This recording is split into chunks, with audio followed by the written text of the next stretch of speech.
At binaril na nga ni Ramon si Don Facundo, kaya napatakbo si Catherine sa kanyang lolo, ngunit binaril siya ni Olga sa likod. Napapikit na lang si David sa nasaksihan. Napasigaw si Doña Bettina sa pagbaril sa dalawa at naggalit siya kay Olga, pero binaril din agad siya ni Olga. Humingi naman ng tawad si Facundo kay Catherine at sinabi ni Catherine na mahal niya ang kanyang lolo. Babarilin sana ni Ramon si Facundo para tuluyan ng mamatay, pero sinabi ni David na siya na ang gagawa. Kaya binaril na niya si Facundo sa ulo. Sa isang iglap, ubos na ang mga kabalyero. Nagpaiwan pa si David sa loob ng bahay ng mga kabalyero at tinitigan si Catherine. Pumunta na sila Olga at Bullet sa kani-kanilang sasakyan at umalis na agad. Maya-maya pa ay lumabas na si David habang hinihintay siya ni Ramon. Pasakay na sana sila nang makita ni Marcelo si Ramon. Sinubukan niyang barilin si Ramon, ngunit si David ang tinamaan niya.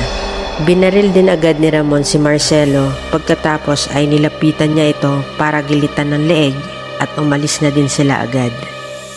Ilang sandali pa ay lumabas na sila Madonna at grupo nila Tanggol hanggang sa nakarating sila sa loob ng bahay ng mga kabalyero. Doon nakita nila ang mga wala ng buhay na katawan nila Facundo, Bettina at Catherine.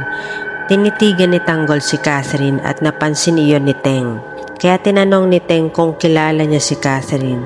Sinagot siya ni Tanggol na nagkita na sila sa Quiapo noon at nalaman niya mula kay Madonna na kapatid ni Catherine si Pablo. Nang makita ni Tanggol ang wala ng buhay na si Facundo, sinabihan niya ito na mabuti nang namatay siya at magsama na sila ni Pablo sa impyerno. Nagpasalamat naman si Ramon sa muling pagligtas ni David sa kanya. Napaniwala na naman niya si Ramon na totoong Montenegro siya at lahat gagawin niya para sa pamilya nila kahit buhay pa ang kapalit. Tinapik siya ni Ramon at niyaya ng umuwi. Nagulat ang grupo nila Tanggol sa tunog ng sasakyan na kanilang narinig. Lingid sa kanilang kaalaman ay sasakyan iyon ng mga Montenegro, kaya naghanda sila upang dumepensa. Pero dumaan lang ang sasakyan ng mga Montenegro papalabas kaya hindi na nila ito nakaenkwentro. Pagkaraan ng ilang segundo ay niyaya na sila ni Madonna palabas para makaalis na. Ngunit habang naghahanap sila ng pwedeng magamit na sasakyan ay nakita nila si Marcelo na wala ng buhay at dilat ang mga mata. Nilapitan siya ni Tanggol para isara ang kanyang mga mata at umalis na rin sila agad. Habang papaalis na sila Tindeng at Noy sa bahay kung saan sila pinatuloy ni Don Facundo, kahit ang totoo ay hindi nila alam kung saan sila pupunta, bigla namang nagsisigaw ang mga tagapag-alaga ng bahay at tinawag sila.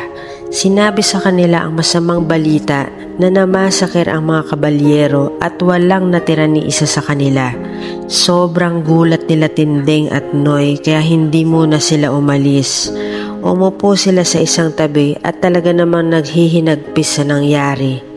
Awang-awa sila lalo na kay Catherine na nadamay sa gulong iyon. Pero malakas ang kutob ni Tindeng na pamilya ng asawa ni Catherine ang gumawa ng ganun sa kanila.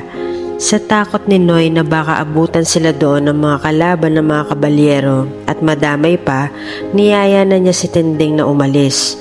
Pero kahit labag sa kalooban ni Tindeng ay napilitan na din siyang sumang-ayon kay Noy at umalis na nga sila.